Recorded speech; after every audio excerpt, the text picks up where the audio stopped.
1960 मध्ये जेव्हा या देशात लोकांना 2 वेळ खायला अन्न मिळत नव्हतं, लोक त्या काळात बदा उपासाने मरायचे, अन्न वाचून तळमळून मरायची. त्या काळात सरकारने काय केलं? सर्वात पहिलं काम केलंय, हरित क्रांती आली. हरित क्रांती आल्यामुळे उत्पादन वाढलं, जोडीला रासायनिक खते आली, पुन्हा उत्पादन वाढलंय. आता तो शेतकरी आहे, त्याला उत्पादन वाढलं की तो एवढा खुश होतो. त्या आईजी, मी मागे नागपूरला बोलताना म्हटलं होतं की कुठलीही आई आपल्या लेकरावर जेवढं प्रेम करत नाही. आता महिला आहेत, मी तुम्हाला सांगतो, तुम्ही तुमच्या मुलावर जेवढं अपत्यावर जेवढं प्रेम करत नाहीत ना, तेवढं त्याच्यापेक्षा जास्त प्रेम शेतकरी त्याच्या उभ्या पिकावर करतो. आता ते अपत्य असत. सरकारने हरित क्रांती आणली, शेत हिरवंगार झालंय, भरपूर पिकायला लागलं, आणि जसं मूल नाचायला लागलं का आई खुश होऊन जाते. वा, माझं मुलगा चालतंय, माझं मुलगा बोलतय, माझं मुलगा चालतंय. ती तहानभूक विसरते ना.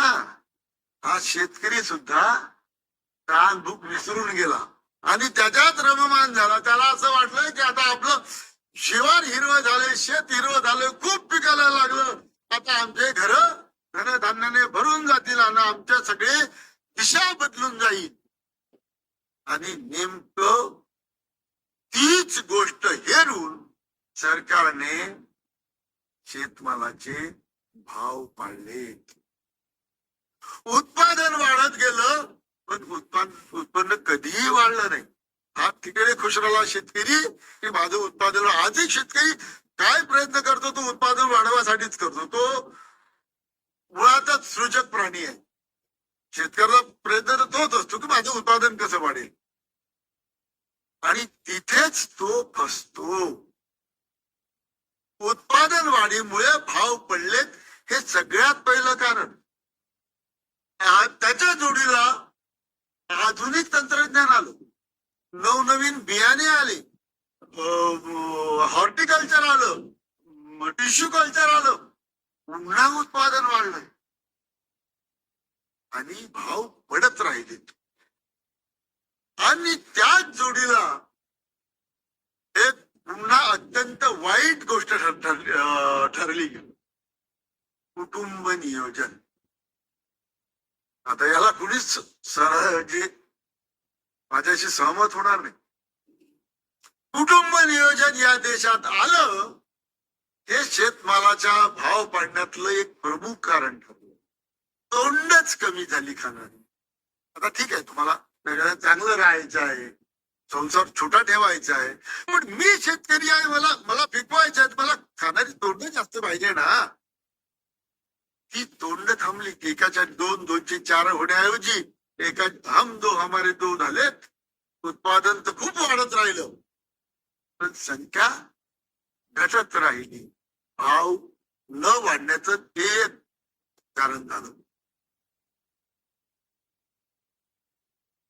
पलीकडला एक मुद्दा, एवढं सगळं असताना अन्न सुरक्षा, राशन कार्डवर अन्नधान्य, यामुळे अनाजाचे भाव पडले. पण पुन्हा एक गोष्ट घडली. हे बघा, या 40 वर्षामध्ये स्थित्यंतर कशी घडली शेतीमध्ये. आणखी एक गोष्ट घडली. पूर्वी अंगावर कपडा म्हणजे फक्त कापसाचा कपडा असायचा. 40 वर्षाच्या तंत्रज्ञानामध्ये बनावट धागा आला, कापसाचे भाव पडलेत, कापसाची गरज संपली. तुम्ही घर बांधाल, पूर्वी लाकूड लागायचं, आता त्याऐवजी लोखंड वापरलं जातं. लाकडाचे भाव गेलेत, लाकडाचं मार्केट संपलं, अनाजाचं मार्केट संपलं. तुम्ही प्रत्येक गोष्ट बघा, प्लॅस्टिक आलं. निदान पानाच्या पत्राळी तयार करायच्या, ते सुद्धा मार्केट संपलं तो शेतकऱ्याच्या हातचं. त्याच्याऐवजी काय, प्लास्टिकच्या पत्राळी आल्यात. शेतीमध्ये 2 पैसे मिळतील असा कुठलीही बाब आजच्या या घडीला आतापर्यंत मी जेवढी कारणं सांगितली त्याच्यामुळे संपली आहे. शेती करून करायचं काय, पिकवायचं काय, हा सर्वात मोठा प्रश्न आहे.